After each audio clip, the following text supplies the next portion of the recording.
In May of 2017, MrBeast crossed 1 million subscribers, but there was a problem. Some months we're spending like $4 or $5 million on videos. We've ran out of money many times. I'm not a businessman, I'm a creator. So if Jimmy doesn't care about the money, who does? He had 1 million subscribers when I met him, and he was like, I'm gonna have 10 million subscribers by the end of the year. And he was like, I need money to fund these videos. This is Reed. He's been Jimmy's manager for the past 5 years. He left his job as a sports agent to work with channels like Dude Perfect during YouTube's early years. I thought consumer loyalty was shifting from corporation to individual. Now he runs a management company called Night Media, which represents some of the biggest creators in the world. We sat down with him to hear some untold stories about MrBeast. Hey Jimmy, we need a sponsor on this video or we don't have any money left. We gotta stop the gun stuff. How did Jimmy do this? This is what becomes dangerous about YouTube. And ask him how creators can build long-lasting businesses on YouTube. Okay, let's just like break this down. Yeah. That's what creators need to do to prepare.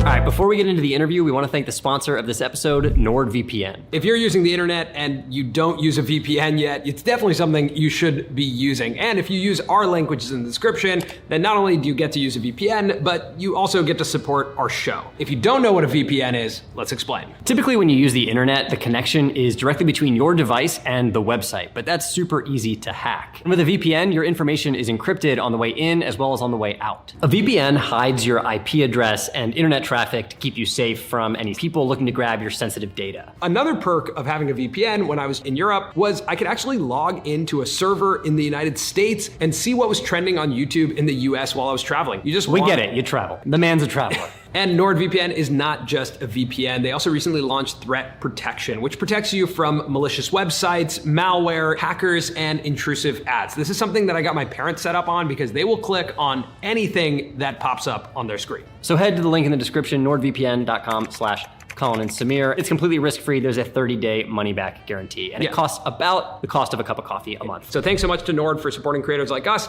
And now to untold stories about MrBeast. So Reed, how much money do you make? I was like, all right, no money questions. First question, how much money do you make? Tell us every single creator how much they make. I'll give you a range. It's between like 0 and I don't even want to say what the high range is. Yeah, I was gonna say you can't even say what the higher end is. So your like entrance into this world is really fascinating because you came across Dude Perfect. Yeah, I did. Pretty early on. It was like 2014, Dude Perfect. When does Jimmy come into the picture? January of 2018. Oh, wow. I remember So it very 3 years. vividly. We met each other when we had really had nothing. I mean, I didn't have a business yet. It was just me. He basically sent me a Twitter message, and for the next month, we just spoke every few days. I thought he was just the most fascinating person because I would just listen to him talk about YouTube. He showed me this graph at the time, and it was essentially like a y-axis and x-axis, and he had all his videos dotted on this graph, and there was a correlation between all the videos based on the CTR and the AVD of the video.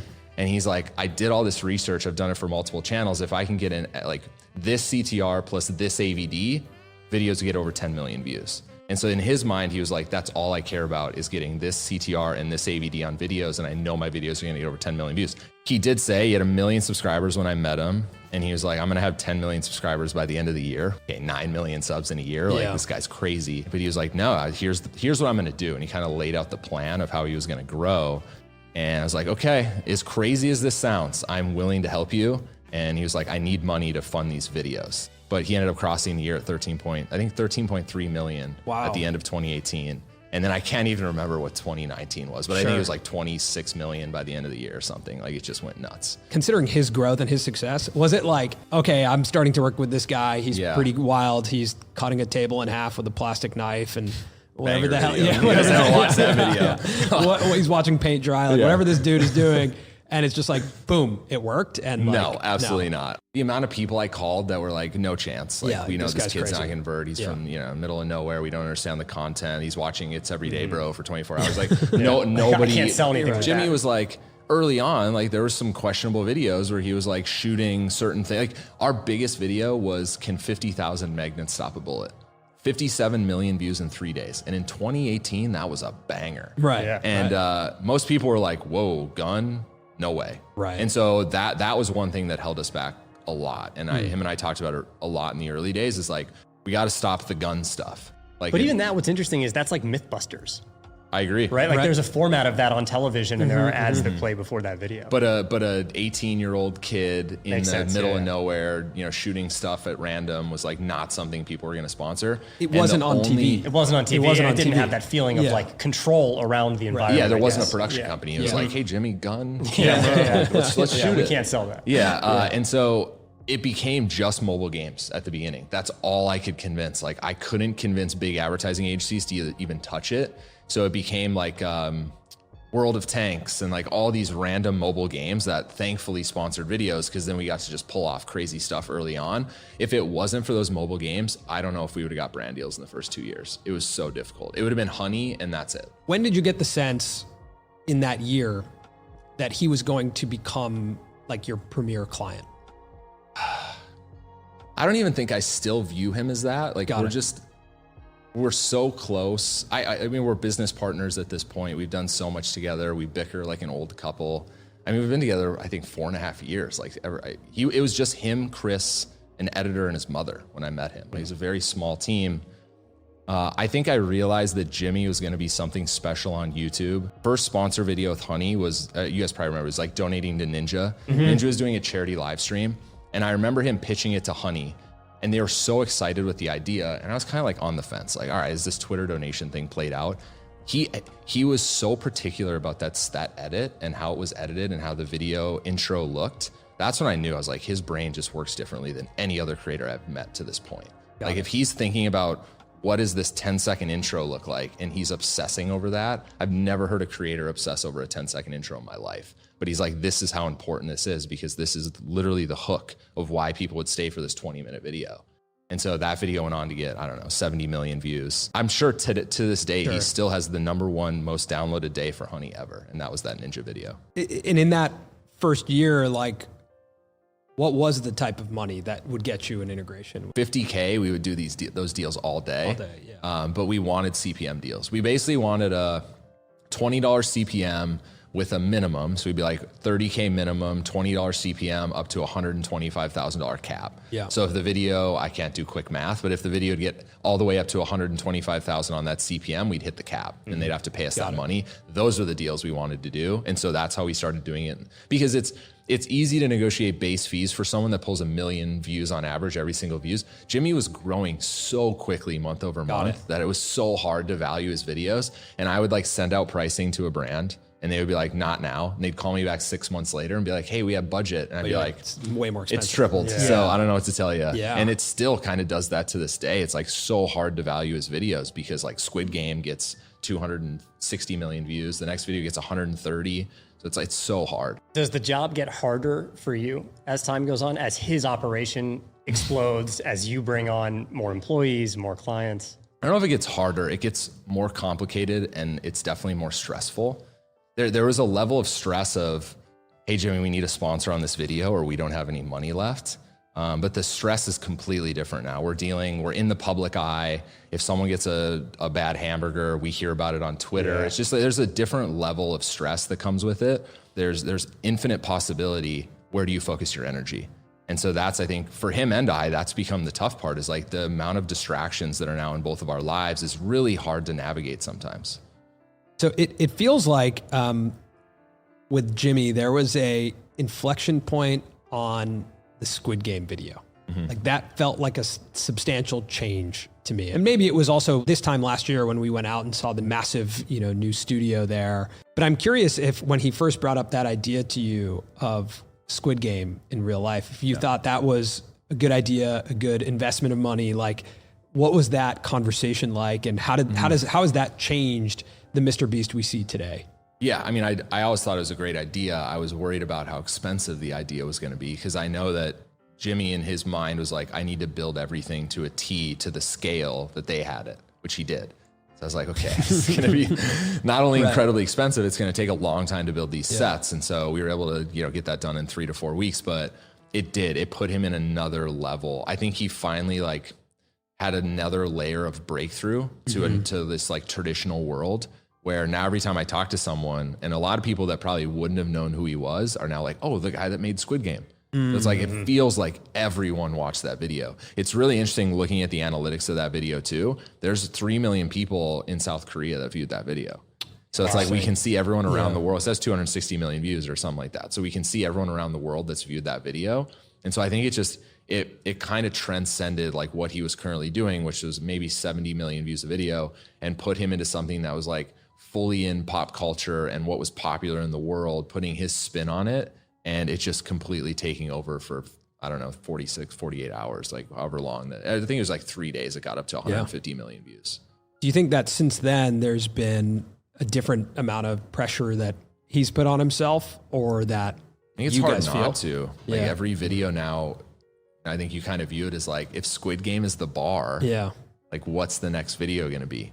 Right. Which is kind of hard in his position, because you have to continually one up yourself. This is what becomes dangerous about YouTube, is when you're in the game that Jimmy's in, your each video has to be better than the next.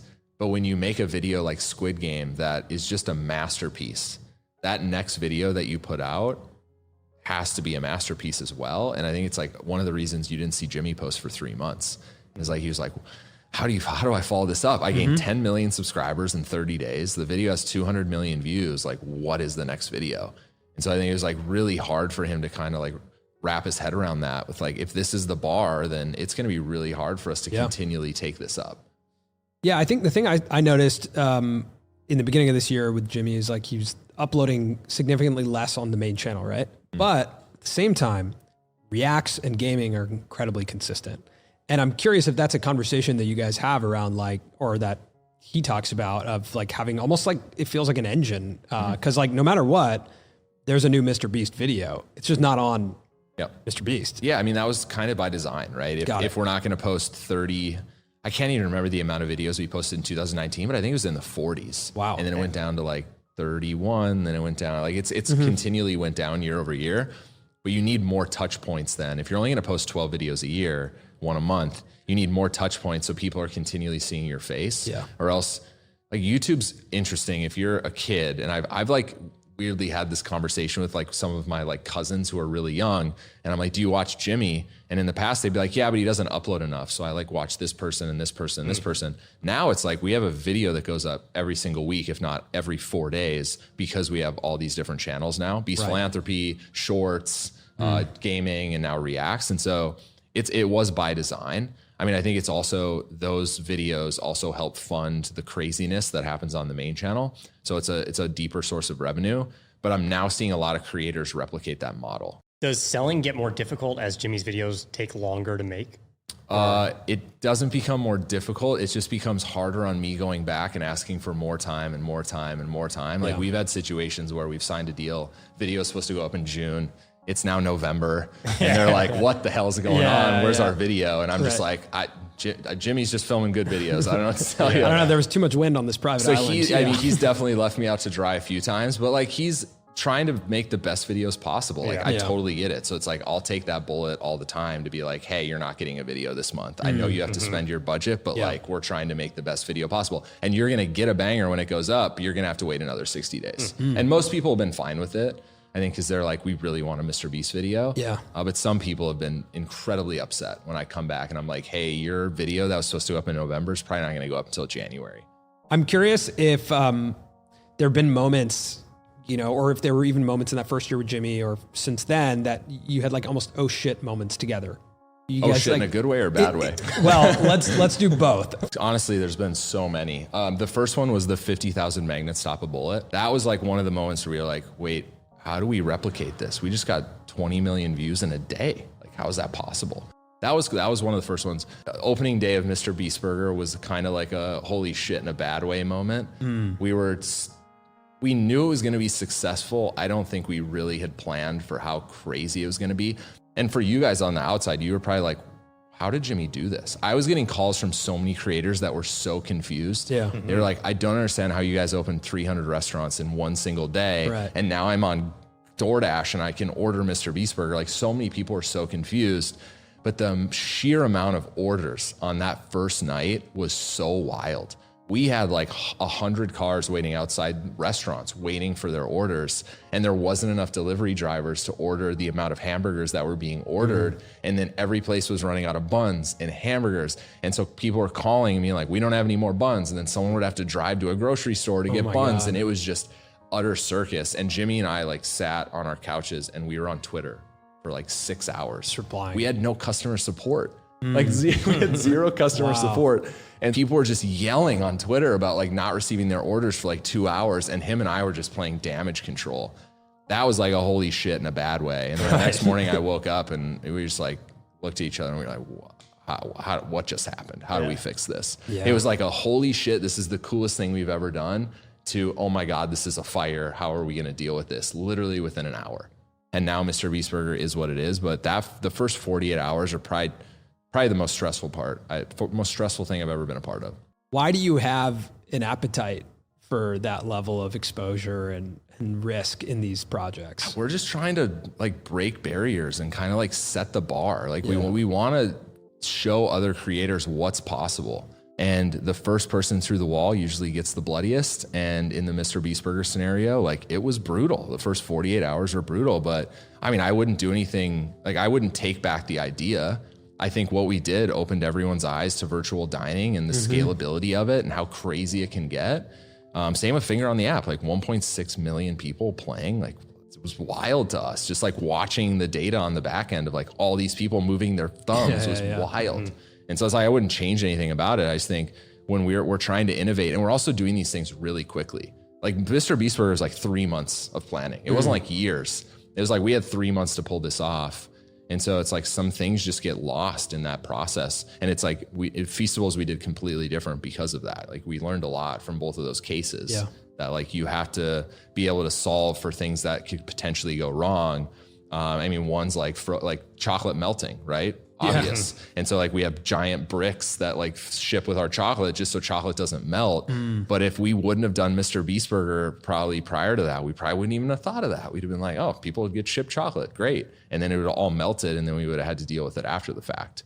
So it's put us in a different mindset of like, okay, how many things can go wrong? Let's actually just think about those for the next like 2 months and let's prepare for that. I think a lot of creators, like when they see something like Feastables or Prime, like Logan and KSI did, like they want to do something similar, right? Like we all want to show that other side of ourselves, like build a business that can last after maybe we're done making videos.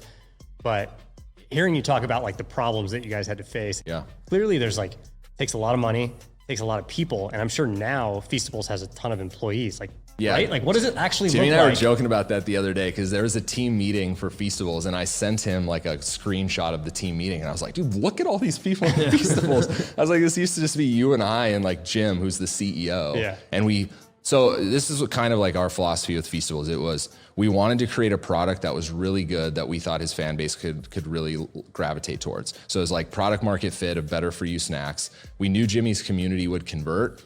The last piece of this equation was like, we needed a really good CEO because we knew Jimmy and I weren't going to be able to focus on this business. Right. And so we were lucky enough to meet, his name's Jim Murray. He was the former president of RX Bar. He had our RX Bar had just sold and he was at the end of his like buyout non-compete.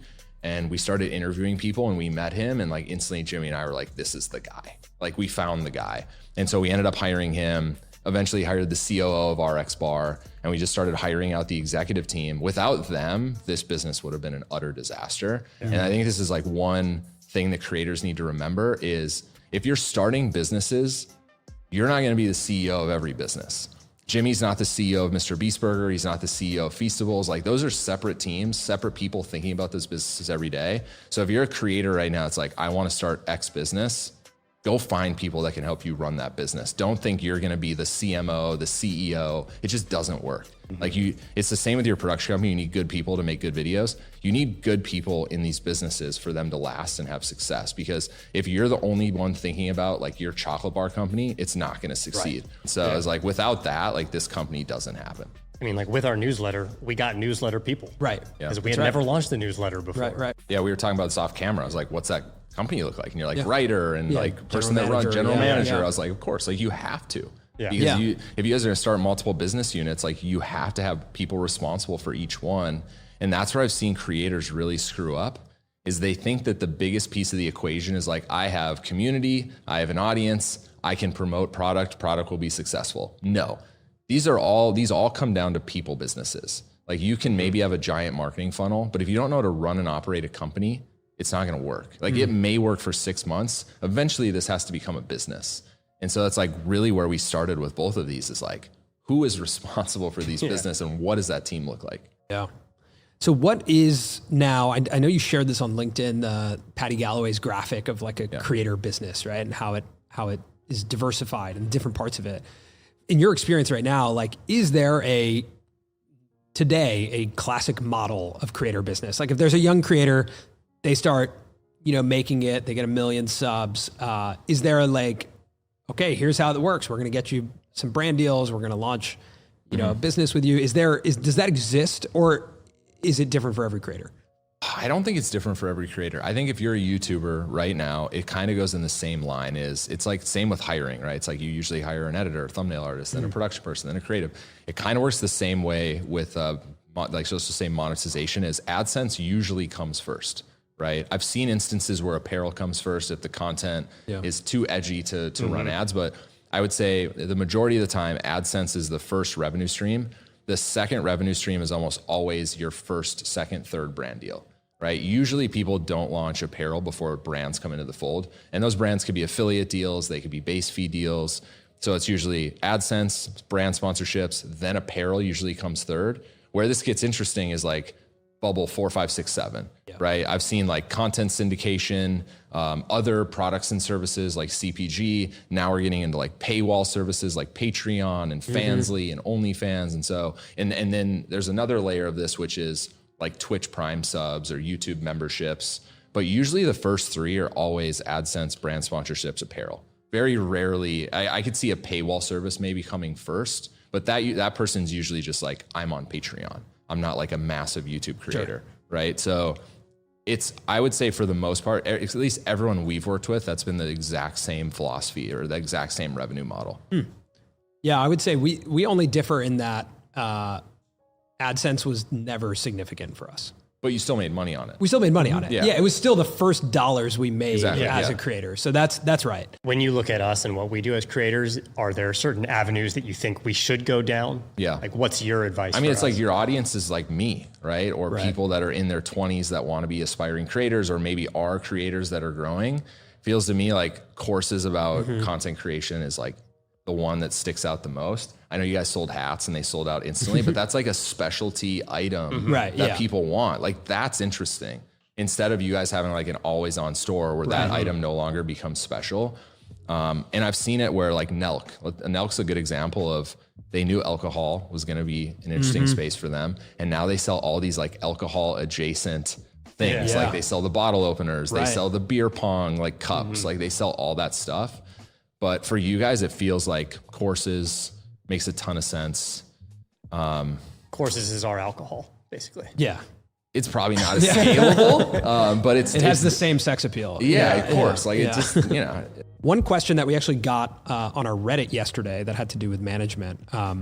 There's a creator that asked us, they're starting to see some deals come in. They want help on it. But they were asking about how managers get paid when it comes to either a manager taking, a percentage across all of your income or just management acquired income. Yep. And I'm just curious if you can kind of explain that or explain how typically management works for creators. It's honestly so dependent on the management company. Some management companies will be like, we're going to take a percentage of everything, which includes AdSense. I would say the majority of management companies right now in the digital space will not commission AdSense. At least everything that I've seen. Some of them, I won't name them by names, but some of them are still trying to do those deals. We've kind of backed off from that over the years. The MCN world kind of ruined that for the managers. It's also the difference between music and every other space, and digital is everything's commissionable in music. In digital, like if you're not commissioning the AdSense, that's usually half, 60% of the business you're not commissioning. So most managers commission, we call it found money. So like they're doing an apparel deal for you, if they're negotiating a brand deal, that's all found money, and that will usually get a percentage fee coming off the top. Oh, that's good terminology for people to know. Yeah. Found money. What's something that you think creators generally don't understand about the job of being a manager? I don't think they understand how much work goes into just getting someone to agree to do a brand deal. There's a lot of stuff that just doesn't funnel into emails. I would say the majority of what we do does not funnel into emails. It's really relationship building.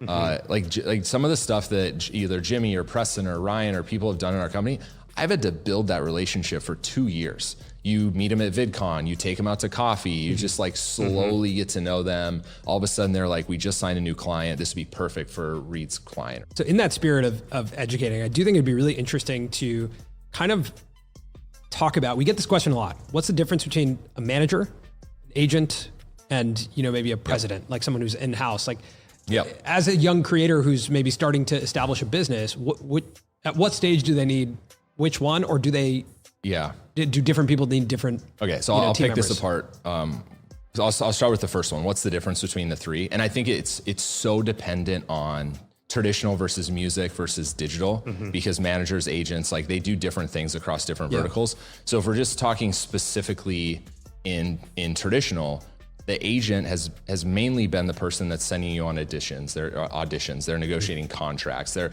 really like funneling the business opportunity to the manager to then bring to the client. The agent's doing most of the work.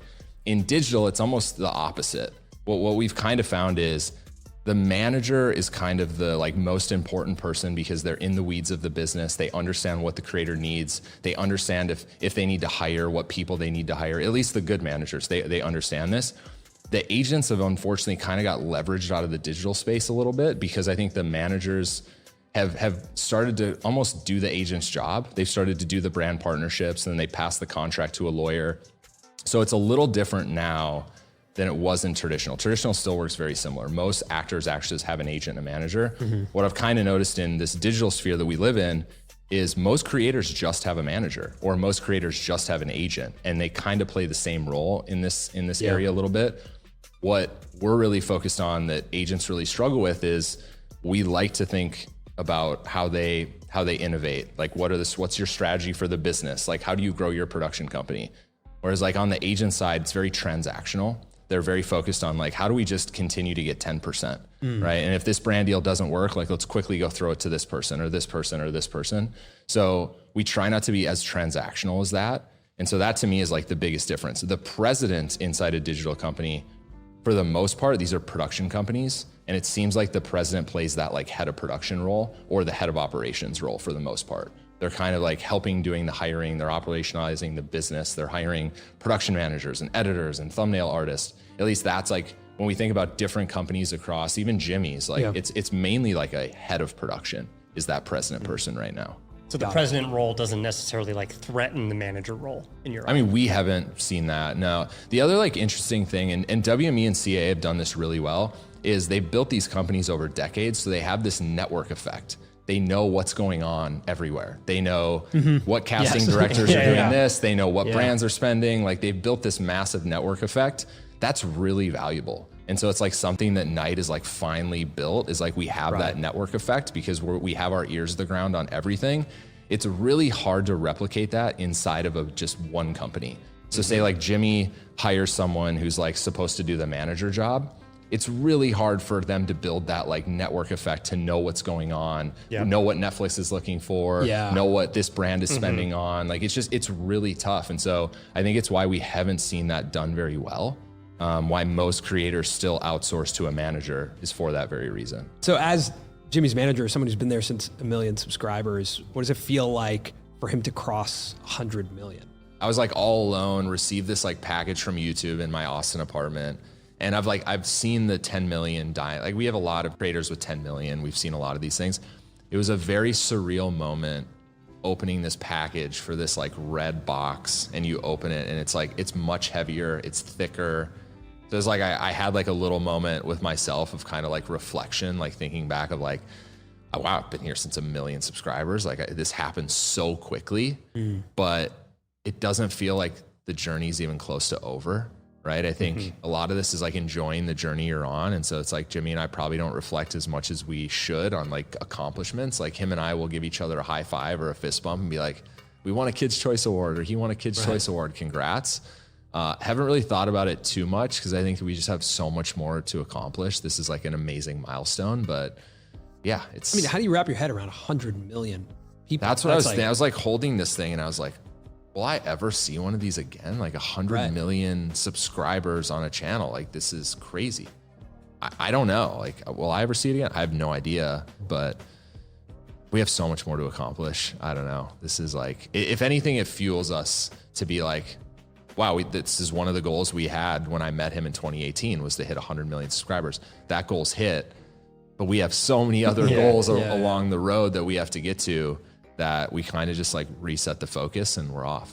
So we both worked in this world before it was called the creator economy and watched, I guess, over the last couple of years, this thing have a name to it and have this industry develop. With this potential economic downturn coming, like, do you feel like this will change? Like what happens to this world of the creator economy in the future? I mean, we've never been through a recession in the creator economy. Well, YouTube was launched in 2006, like the collapse was in 2007.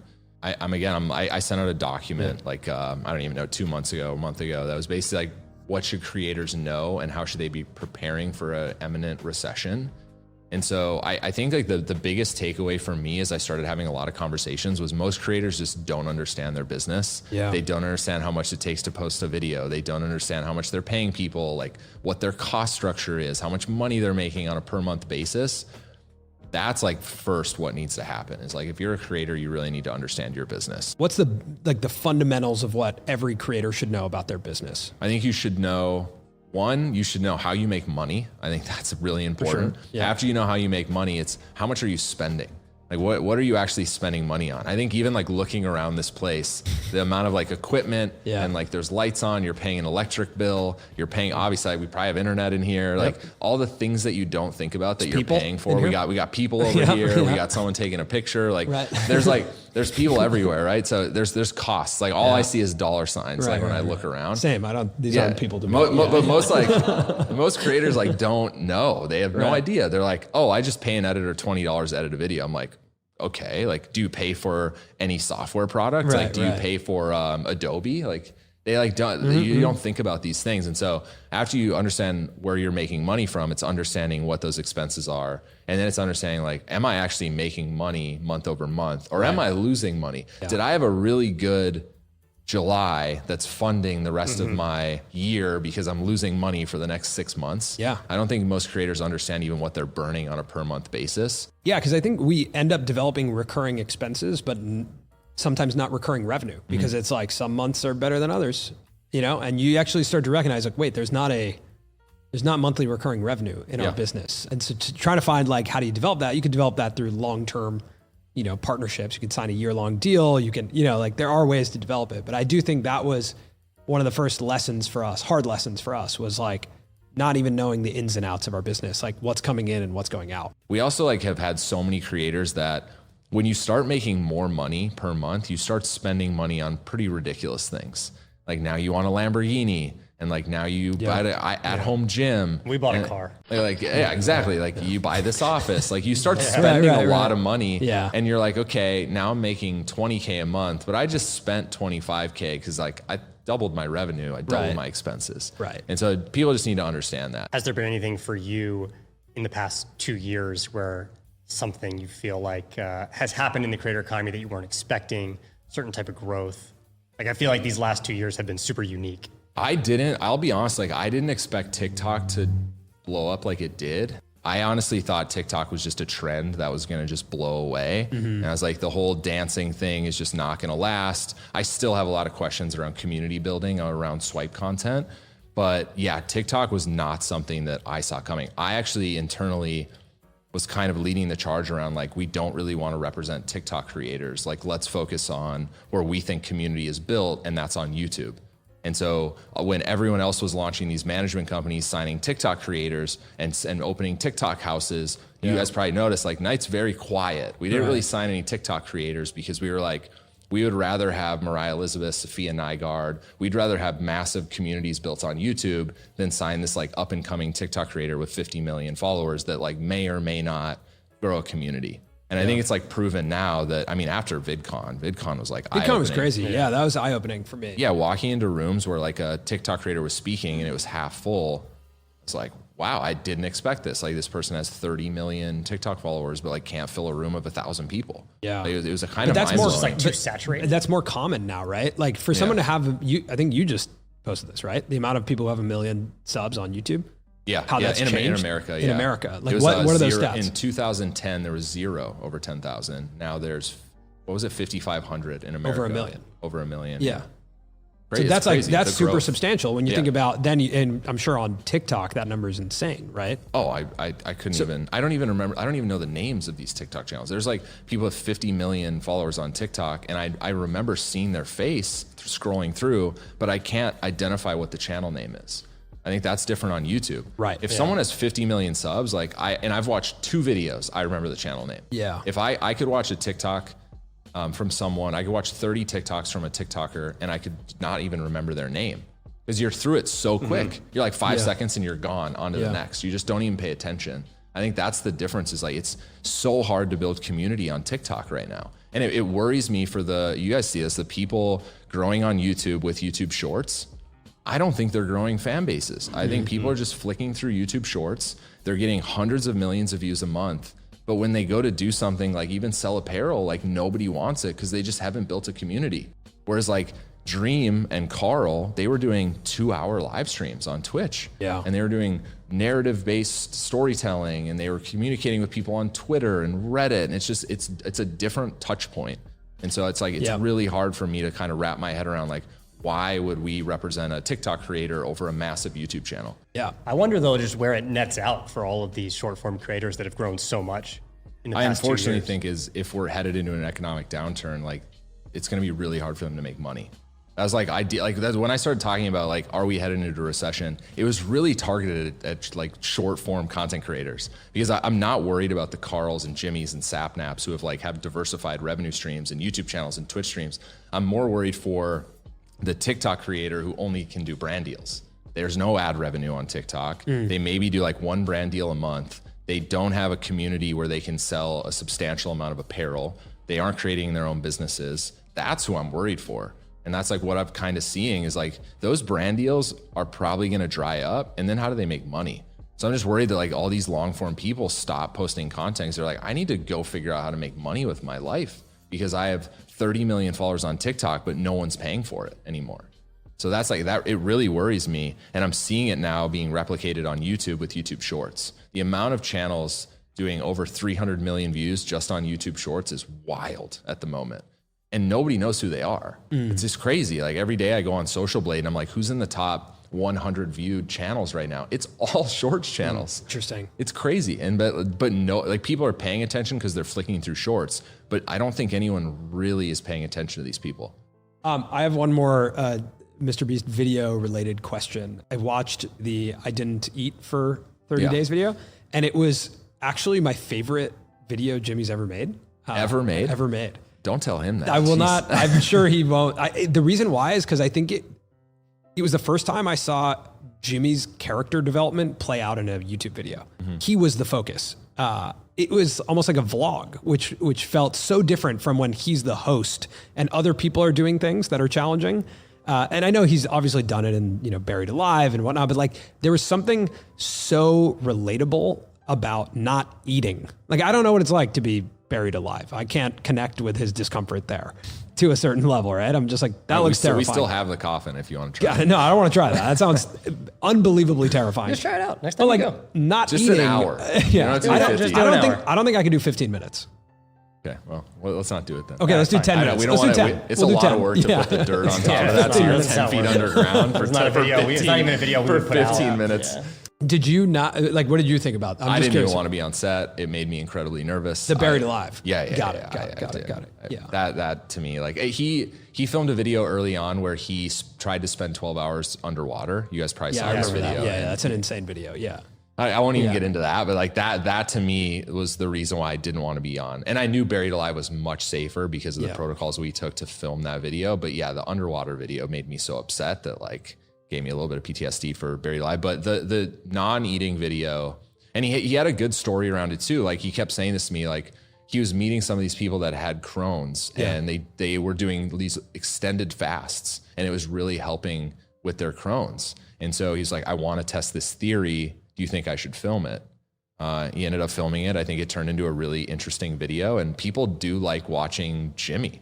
I think for the most part, early on in his career, he was the director of his videos. you probably noticed this, like Jimmy went through the evolution of like counting to 100,000 to like kind of being like the games master of the videos. Yeah, for sure. And then it kind of came back around, like him and I kind of realized like you need to be the center of attention for your videos. And so he started doing I spent 24 hours in the coldest place in the world. And like, we noticed that people really liked watching him either suffer or watching him be the main focal point of the video. Yeah. And so I think that video did both. Like you got to watch Jimmy really struggle through something, which was not eating, but he also was the main storytelling line.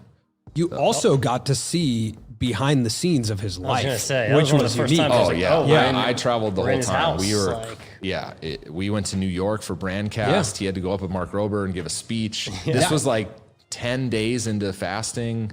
He was sleeping on the floor. Yeah. He slept on the floor in his green room because he was so tired. And so it's like, I got to kind of That's why I thought that was one of the most unique videos. And again, for me, like maybe it's not as all of his fans' favorite video, but for me personally, I was like, I talked to Jimmy, but I don't know what his life looks like that often, right? Yeah. And you got to see him do a video like through his life. That was really interesting to me. Agreed. Were there any other videos that you were unsure of with him? Oh man, there's a ton. Where do I start? It's probably like a good sign. Yeah, it's a good sign. Right? Yeah. I mean, unsure, skeptical.